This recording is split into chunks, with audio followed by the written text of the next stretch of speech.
Фильмы Андрея Тарковского — это экзистенциальное пространство, которое не просто расшифровать, но интуитивно понимаешь, что это больше, чем кино. Это глубокое мировоззрение, это высказывание, это голос эпохи, искусства и философия. Сегодня я хочу вас познакомить с Андреем Тарковским. Почему для этого я выбрал итальянский документальный фильм «Время путешествия» и Андрей Тарковский в ностальгии?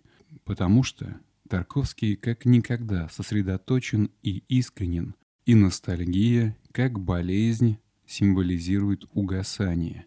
Творец отдает все свои силы на ритуал, который никому не нужен и непонятен, а жертвоприношение — это уже пепел, завещание человека, понимающего, что умирает. В его ответах и умозаключениях мы узнаем, что «Солярис» он считает неудачным, а «Сталкер» — завершенной, высказанной авторской мыслью. Важно понимать, для Тарковского кино — это состояние души, метафора внутреннего состояния человека, в котором кино — это абсолютное выражение авторской воли. Этот кинодневник был снят во время создания ностальгии, и мы воочию почувствуем и услышим предназначение художника перед человечеством, о котором говорил Творец. В этой ретроспективе вы узнаете, в чем смысл искусства, чем оно является, какой ценой оно рождается. «Время путешествия» — это очень искренний диалог с Тарковским, это приоткрытая дверь в его душу. Лошадь должна стоять головой в противоположную сторону. Разверните, пожалуйста. Андрей! Андрей! Андрей! Андрей! Андрей! Андрей! Здравствуй, как дела? Подожди секунду. Хорошо. У тебя? Так себе. Нет, ты сегодня молодой. И красивый. Ну да. Жизнь тяжелая. Вот так, отлично. Этот момент надо... Вот это положение. Запомните раз и навсегда. Спасибо. Не прошло часа, как мы помним, где должна стоять машина. Чао. Привет. Как дела? Отлично. Все проблемы? Проблемы, говори. Куча проблем, но это все ерунда. Нормально. Справа, слишком справа. Андрей, как, слишком? Так пойдет? Что? Эти колеса стали левее, туда, дальше, и поэтому машина, передний носик перешел сюда. Ну, она не так стоит. Смотри. Занесло. Конечно. Конечно. Это не 5 сантиметров, это больше. Это очень трудная профессия. Я бы сказал, истребительная, самоубийственная.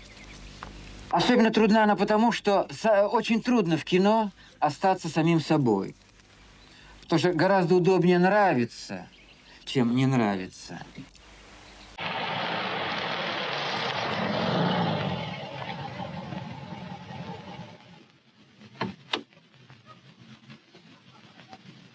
Приехали, слава богу. Парли итальяно. Говори по-итальянски, пожалуйста. Scusa. Ах, извини. Наконец-то приехали. Sono fermata Я lontano. остановилась подальше, чтобы можно было пройти пешком. Vedrai. È un quadro Ты посмотришь, straordinario. здесь удивительно. Sai che la prima volta che Когда l'ho я visto, впервые ее увидела, я просто заплакала. questa luce mi fa venire in mente certi А этот pomeriggi. цвет напоминает мне осенние сумерки в Il Москве. parco не скучно. Нескучный сад. Allora, vieni. Ну что, идешь? Non voglio. Не хочу. Io vado avanti. Я подожду тебя внутри. Ha detto non voglio. Я сказал, не хочу.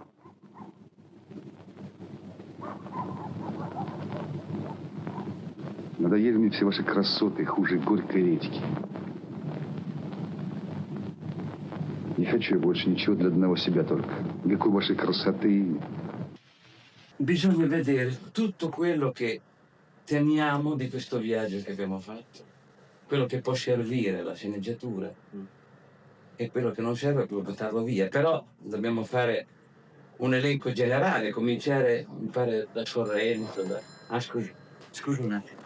Тони, я думал много над тем, что ты мне сказал, по поводу тех, ну что ли, проблем. Ты знаешь, у меня впечатление очень сложное, у меня все смешалось, понимаешь? То, что было вчера, у меня возникает такое впечатление, что я видел это неделю тому назад. То, что с нами, там, где мы путешествовали месяц тому назад, у меня, так сказать, ощущение возникает, что это было только что. Все смешалось, и время, и пространство, все рассуждать. У меня такое впечатление, что Италия страна, которая еще не придумана способность воспринимать глубинную перспективу. Как будто она еще не была изобретена. Пропорции.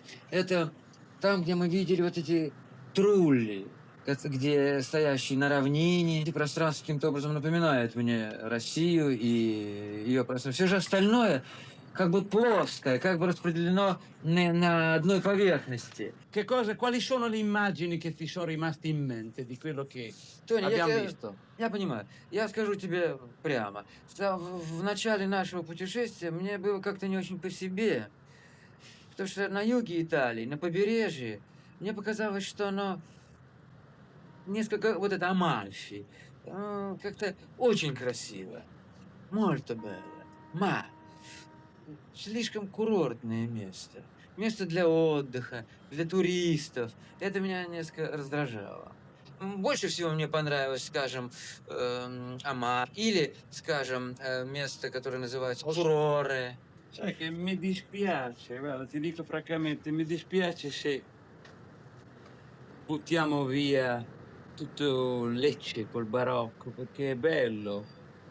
Sai, il barocco leccese è proprio caratteristico, è molto studiato, perché ha una semplicità, per esempio, può avere delle colonne nude, poi al centro magari c'è un nastro enorme.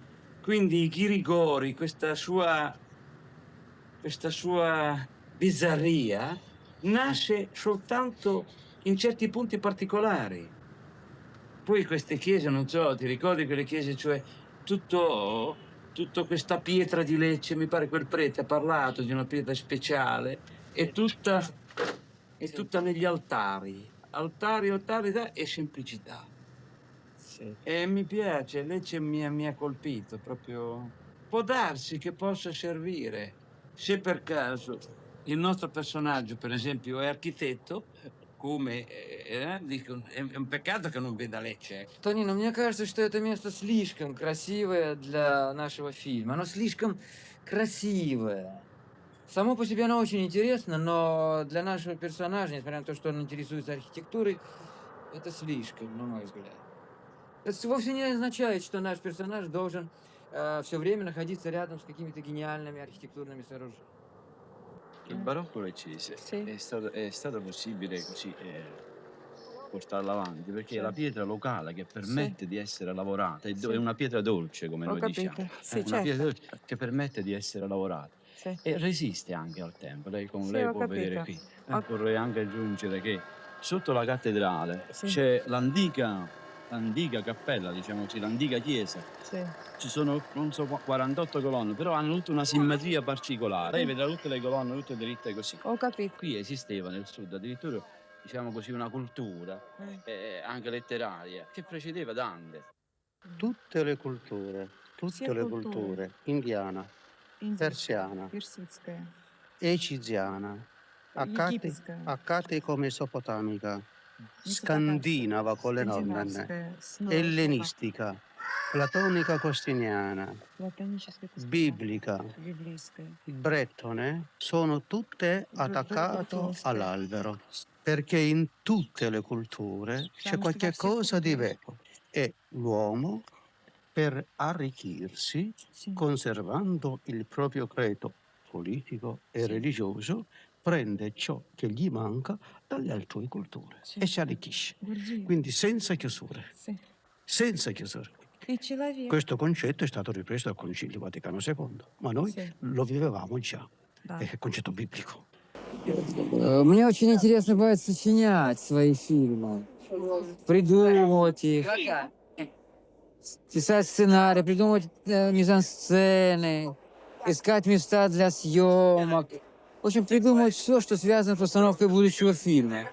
Но снимать фильм, на мой взгляд, очень-очень скучно и неинтересно. То есть, с моей точки зрения, это момент наименее интересный. Когда все придумано, когда все уже сделано, когда ты все это изобрел, тебе надо еще как-то опираясь на технические, то есть на технику кинематографическую, тебе нужно все это, в общем-то, реализовать. Это самый скучный момент.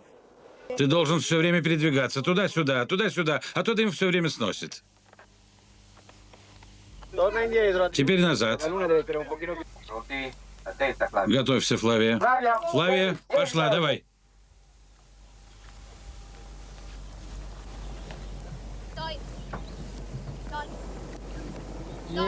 Да, тихо, тихо, подожди потихоньку.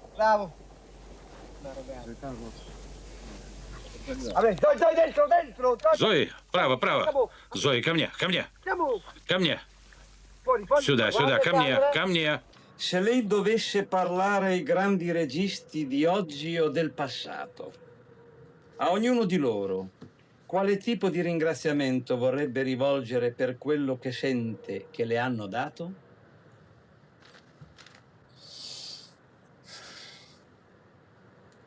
Ну, прежде всего, я, конечно, должен вспомнить, не вспомнить, я всегда вспоминаю гениального Довженко.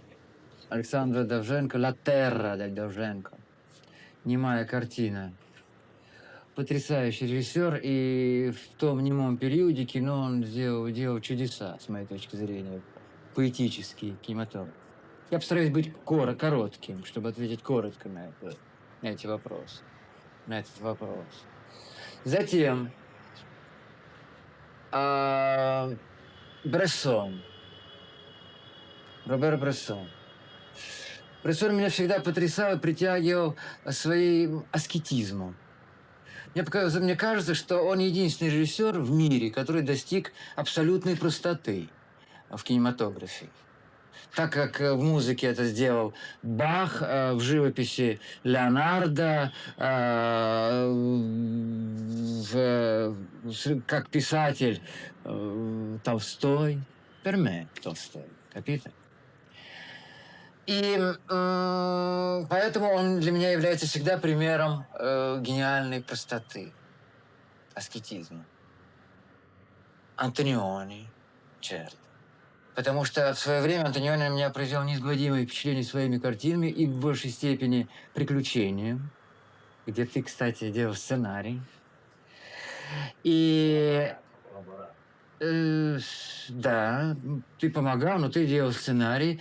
И мне представляется картина чрезвычайно интересная. И там я понял, глядя этот фильм, что действие, понятие действия в кино весьма условно. Практически у Антониони в фильмах ничего не происходит. И это и есть смысл действий в фильмах Антониони, вернее, тех фильмов Антониони, которые я люблю больше всего. Феллини я люблю за его доброту, за его любовь к людям, за его, так сказать, такую, что ли, простоту и интимную интонацию, что ли. Если ты хочешь знать, ну что ли, не то что популярность, а этакую человечность, которую, так сказать, я бесконечно ценю в нем, и его барокко, пышное, так сказать, прекрасное, его картина «Сказки бледной луны» поразительна по своей простоте, элегантности, удивительному благородству изображения и актерскому исполнению.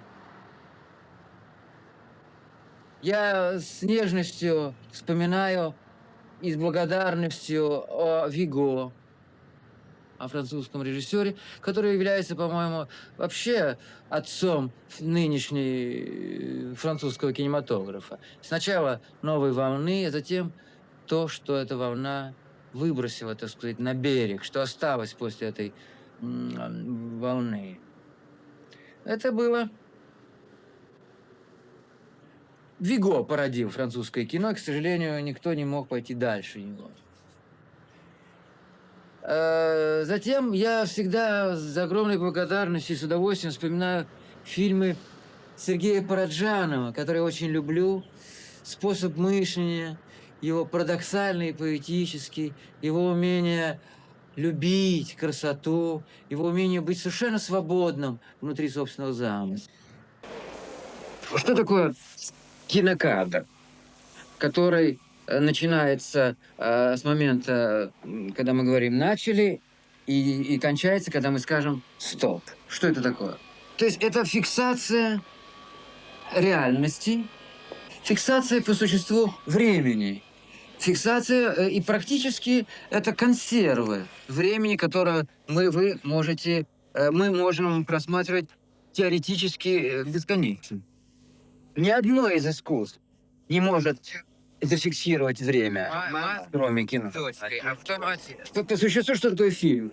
Это мозаика из времени. Dove abbiamo visto tutte quelle ortense? Te lo ricordi? No, non ricordo. Ravello, in quel chiostro di Ravello, mi pare. Я часто вспоминаю уроки Бергмана, его фильмы, которые, так сказать, очень люблю и очень часто пересматриваю, когда начинаю новую картину. Ma che cosa c'entro io con Sorrento? Scusa, avevo detto, mi piace. Mi parlano di un pavimento straordinario, bianco, con delle rose sparse qua e là. Poi se non c'è, è colpa mia? Non è meraviglioso vedere una cosa di questo? Mi pare che l'ha fatta Palizzi. Non è meraviglioso poter vedere questo pavimento, sapere che c'è una casa chiusa, che dentro c'è un grande pavimento, una donna ha fatto fare tutte queste mattonelle bianche e con dei petali di rosa sparsi, non regolari, come se fosse entrato il vento, buttare delle foglie di rosa. Certo, non c'è, me l'ha detto uno di Napoli, tutto il mio bisogno, perché mi fai andare a Napoli? Ho fatto il possibile.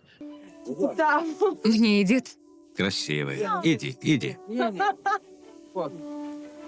Волосы должны быть нормальные. Обычные волосы. Может, их расчесать, чтобы они распушились?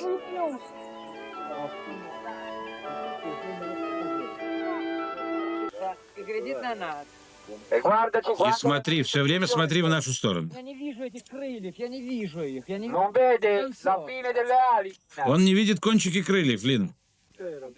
То, что может кино, не может никакой и другой вид искусства.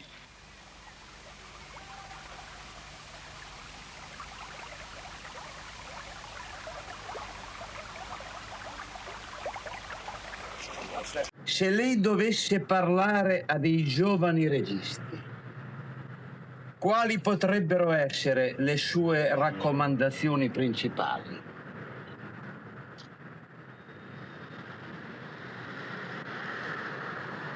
Сейчас все снимают кино, все считают, все умеют снимать кино, понимаешь? Все, кому не лень. Нетрудно научиться склеивать пленку, снимать фильмы.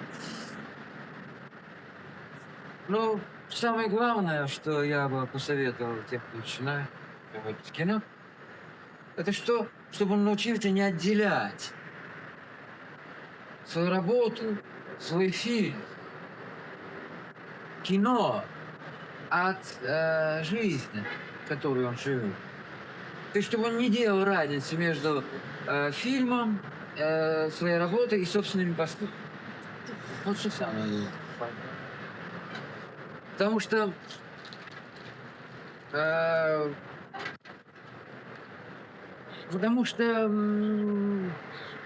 режиссер — это такой же художник, как живописец, поэт, музыкант. И поскольку от него требуется, так сказать, отдавать всего себя целиком, то довольно странно бывает наблюдать, режиссеров, которые, относятся к своей работе как к какому-то положению особому, которое их поставила судьба, просто эксплуатируют свою профессию. То есть они живут одним способом, а картины снимают совершенно о другом. То есть я хотел бы сказать режиссерам, прежде всего молодым, о том, что они должны отвечать морально, нравственно за те поступки, которые они совершают, делая фильм. Понимаешь? Это самое главное. Ну и во-вторых, то, чтобы они приготовили к себе к той мысли о том, что кино слишком тяжелое, серьезное. Искусство, оно требует жертву тебя. И ты должен принадлежать ему, а не оно принадлежать тебе. Кино использует тебя в жизни, а не наоборот. Поэтому я думаю, что вот это самое главное для... То есть нужно служить, нужно отдавать себя в жертву искусству. Потому что я в последнее время, когда об этом думал, в отношении своей профессии. Молитесь, молитесь, шевелите губами. О, Матерь блаженная, Матерь страстотерпица, о, Матерь ликующая, всеблагая, преблагословенная, пречистая, богоблаженная, терпеливая, всепрощающая, Мать, знающая боль всех матерей, Мать, знающая радость всех матерей, Мать всех дочерей, знающая радость всех матерей, Мать всех дочерей, знающая боль всех матерей. О, Мать-заступница, помоги своей дочери стать матерью. Мне кажется, что красота женщины, ее, так сказать, ее уникальность заключается именно в ее сущности. Конечно же, не очень, а полярная, противоположной сущности мужчины. И мне кажется, сохранить женщине свое женское естество является самым главным для нее. Cos'era sto problema? Che lo vedo un po' nervoso. Мы все время ездим по таким туристским Noi местам. giriamo sempre in questi posti turistici un po'. Я еще ни разу не видел место, Non ho visto mai questo posto место, которое бы мог оказаться наш персонаж. in quale può stare il nostro personaggio. Ha ragione, ma tutti questi posti io li faccio vedere perché lui si riempie di queste bellezze che ha l'Italia, dopodiché le può dimenticare. Sì. D'altra parte io faccio una domanda a lui. С другой стороны, я тебе задам вопрос. Se viene qua un russo, perché viene? Если Un сюда russo, un mese. приезжает человек, для чего он приезжает сюда? Viene o per lavoro, Или для работы. o non dico per un Или для fatto знакомства. turistico, Да. ma per un fatto culturale. Sì. È astratto, secondo me, un personaggio se noi poi non facciamo vedere niente. Io sono d'accordo che si vedano poco di queste bellezze, ma non vorrei che fosse astratto. Во всяком случае, меня это немножко беспокоит, потому что я чувствую себя таким праздным человеком. Да. Я не привык к такому состоянию. Мне очень важно, чтобы мы столкнулись с жизнью. Не с красотой Non soltanto la Италии, bellezza не с красотой d'Italia, ее vediamo архитектуры, а с architettura, людьми, bellezza, ma con с gente, работой, con lavoro pure, происшествиями. e con qualche cosa che succedono per la чувствами. strada, con sentimenti. Ha Proprio ragione. Тогда così. мне будет легче. Ha Bravo, ragione. bravo, assolutamente. Ma faccio una domanda, da quanti giorni noi siamo in giro? Ну, что 4 это в giorni. Италии? 4 дня. È У меня indispensabile такое vedere quelle ощущение, что мы путешествуем уже 2 недели. Io ho l'impressione che noi siamo in viaggio già 2 settimane. Какие позиции, да. Это уже Уже панорама? После этого? Да. Siamo più alla posizione. Все идет нормально. Да, там, где будет карабинер. Помнит, да? Карабинер более там, что это не важно. Норма, вот в этом месте поставь еще людей. Возьми их оттуда и поставь туда. Это художник знает, мне все равно. Per lei la fantascienza è un mondo che la appassiona o è un modo per sfuggire alla realtà? Ни то, ни другое, Тони. Ну, потому я не люблю фантастику специально. Так же, как я не люблю уходить от жизни. В том смысле, что мне кажется, что жанр, признаки жанра в кино, это признаки всегда кино коммерческого, в дурном смысле этого слова, коммерческого. Я не против успеха у зрителей, но я против сугубо коммерческого кино. Поэтому, когда я делаю картины фантастические, я, в общем, никогда не считал их фантастическими. Скажем, я считаю неудачной картину «Солярис», потому что мне не удалось уйти от жанра, от каких-то фантастических деталей в этом фильме. Тогда как в фильме «Сталкер», сделанному по роману научно-фантастическому, мне кажется, мне удалось преодолеть этот жанр и уничтожить признак научной фантастики совершенно в картине. Я очень доволен этим обстоятельством. Для меня проблема жанров в кино немыслима, потому что для меня кино-искусство способно вместить в себя все. И трагическое, и смешное, и печальное, и грустное, и веселое. И только тогда кино способно будет, так сказать, отражать жизнь. В другом случае это лишь коммерческое кино, и я как-то не очень его люблю, понимаешь? Мне не слишком оно нравится. Во всяком случае, я не поклонник научной фантастики специально, и думаю, что когда я делаю свои картины, я прежде всего думаю о картине, лишенной какого-то него жанра. Понимаешь? Perché ti ha affascinato tanto questo Bagni Vignoni? Все сложилось вокруг этого Баньо-Виньони. До этого мы долго колесили по всей Италии, доехали до Астуни, если не путаю, в поисках места, на котором мог бы держаться сюжет. И когда мы приехали сюда, я сразу заметил, что Тарковский заворожен самим видом этого бассейна с горячей водой, где принимала ванны еще святая Катерина Сиенская. И теперь все действие разворачивается здесь. Так что получилась не история о путешествии по Италии, а история о конце пути, вписанная в атмосферу волшебного селения XV века.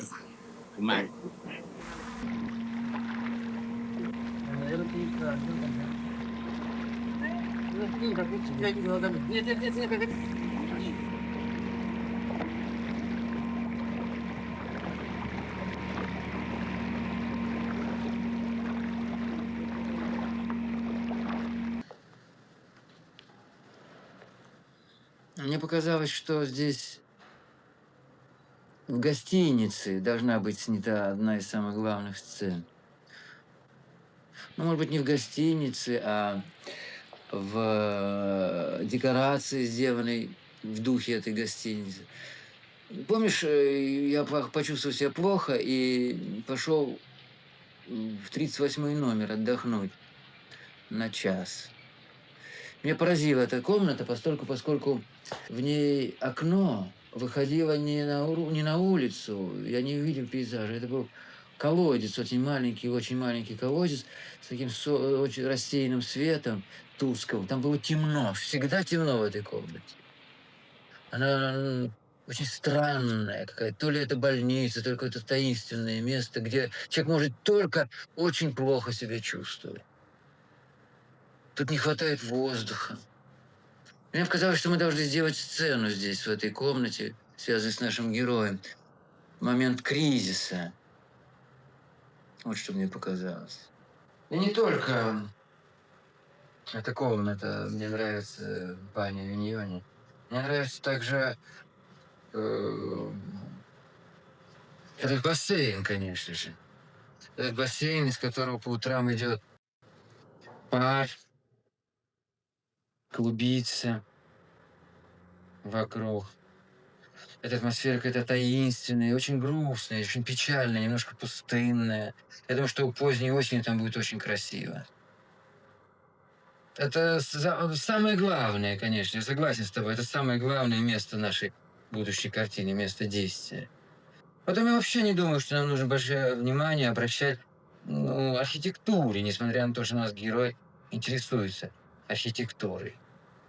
Я думаю, что важно обратить внимание на путешествие, которое делает наш герой внутри самого себя. Это главное. И мне кажется, что это место, Баньо Виньони, чрезвычайно полезно будет для того, чтобы снять. Allora, che cosa ha detto Dio? Так что же сказал Бог святой Катерине?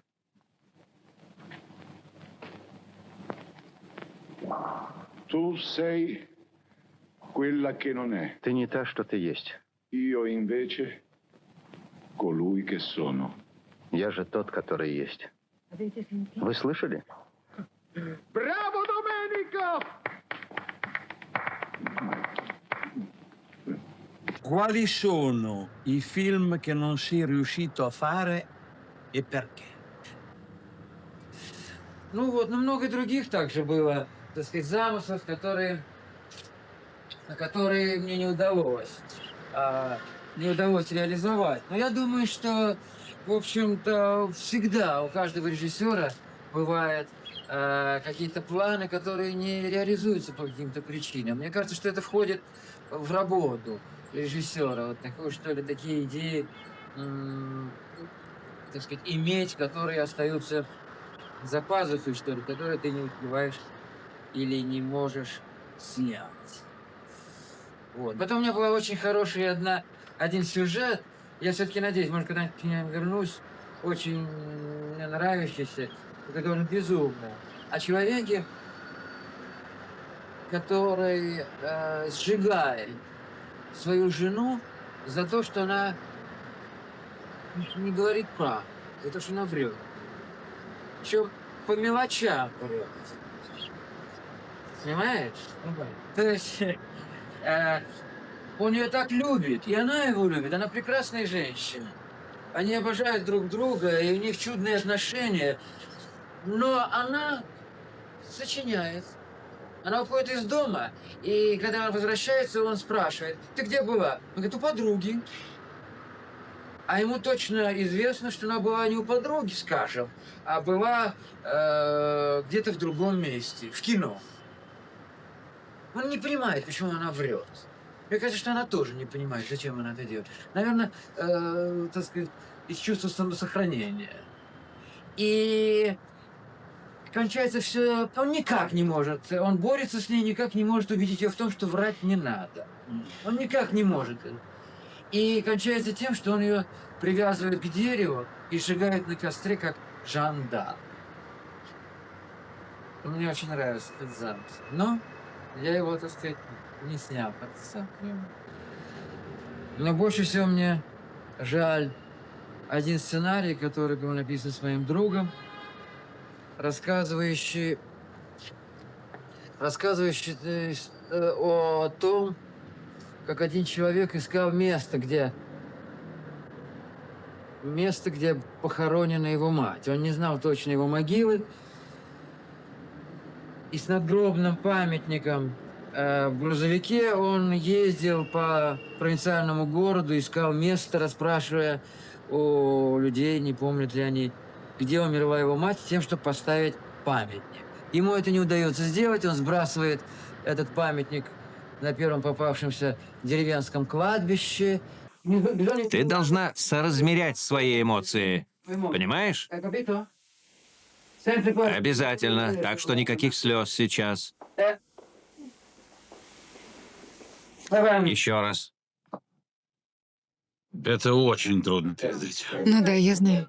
Это попытка, не начинай работать.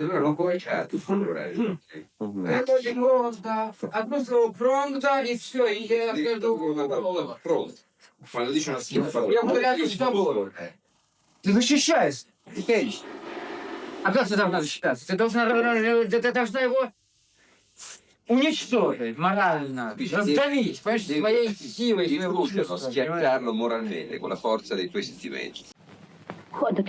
Когда я с тобой познакомилась, в ту же ночь, мне приснился мягкий червяк со множеством лапок. Он упал мне на голову. Я почувствовала в волосах что-то гадкое и стала трясти головой. И когда эта тварь свалилась на пол, я все старалась раздавить его, пока он не сползет под шкаф. Но у меня ничего не получалось, потому что я каждый раз ударяла рядом.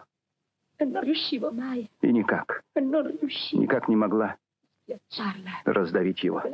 И с той ночи я все время ощупываю волосы. Разве плохо, что мы не были близки?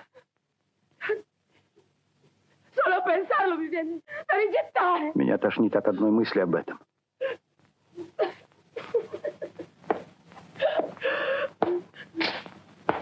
С ума сошла. Для меня тут есть 2-3 аспекта в этой картине, очень важные. Первое – это о невозможности жить рядом друг с другом, не зная друг друга. Во-вторых, так сказать, о проблемах, которые возникают в связи с необходимостью познания друг друга, с необходимостью знакомства. Потому что очень легко знакомиться, но очень трудно раззнакомиться. Ты знаешь знаменитые истории о любви? Классические. Никаких поцелуев. Никаких поцелуев. Ну, совсем ничего. Чистейшая любовь. Вот почему она великая.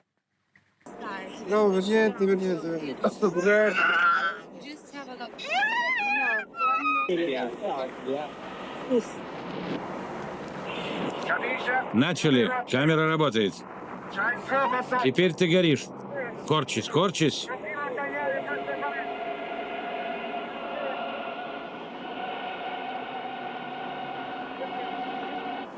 Вправо повернись, вправо.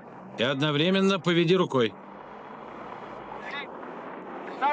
Корчись, води плечами. Теперь ложись. Вот так. Молодец. Один раз мне приснилось, что я умер. Это было как-то очень похоже на правду. И я почувствовал такое освобождение, такую легкость, такую свободу невероятную, что именно, очевидно, вот эти ощущения вот этой свободы и легкости как раз и дало мне впечатление, что я умер. То есть освободился от всех связей с этим миром. Во всяком случае, я не верю в смерть. Никакой смерти не существует. Существует только страдания и боль. И часто человек путает эти два понятия – смерть и страдания. На мой взгляд. Не знаю. Может быть, когда я столкнусь впрямую с этим, мне станет страшно, и я уже буду рассуждать иначе. Трудно сказать. Не знаю. Вот он. Давай скорее. Все, теперь все.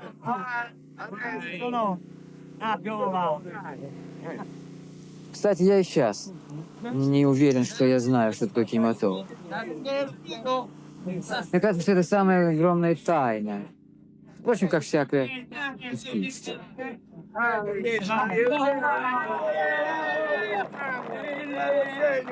Ecco, dimmi questo. Come arrivi a Mosca? Che cosa hai voglia di fare? Я постараюсь сразу же уехать в деревню. Очень соскучился по деревне. Там дом небольшой с Ларисой. Мы купили его для того, чтобы я там проводил большую часть времени, но, к сожалению, из этого ничего не получается. И полгода, месяцев 8 приблизительно. И впервые я жил в деревне, так, не отъезжая, безотрывно. И по существу перед моими глазами прошло весь цикл. Это на меня произвело совершенно ошеломляющее впечатление, потому что я видел, как в одном и том же месте природа... Сначала я очень торопился, мне казалось, что какие-то дела я пропускаю в Москве, что мне нужно ехать, что-то, кого-то догонять, что-то... Я сейчас живу на земле. Вокруг нашей деревни поля очень красивые, луга, много лугов. И очень красивая земля, особенно когда она распахана. У нас посеяна гречиха, и когда она цветет таким белым цветом, в темноте она выглядит как туман, который покрывает землю, и пускается туман, то трудно понять, где туман, а где цветы, гречихи. Потрясающее совершенно зрелище.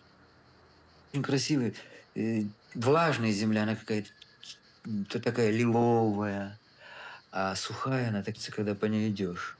Кстати, очень напоминает землю, которую мы видели в Тоскане.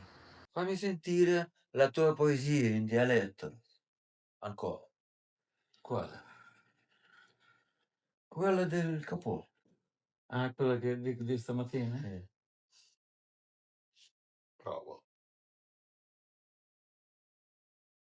Me ne so se c'è una casa, un capot, o è un'ombrella se piove.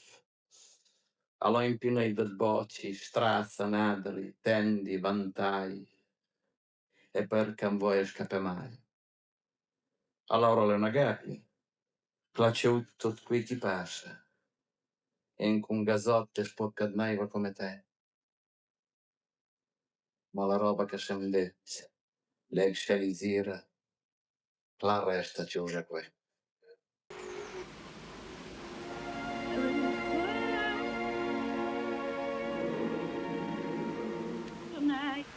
Я очень люблю свою страну. Совершенно не представляю, как можно, так сказать, жить долго вне ее. Вот я здесь нахожусь уже больше года. Я уже страшно соскучился по своим родным местам, по своей деревне, где у нас есть дом. И я чрезвычайно люблю свою деревню, в которой я живу, свою землю, которую я называю своей родиной. Я не знаю, я, так сказать, ее больше даже люблю, чем Москву, в которой живу давно очень.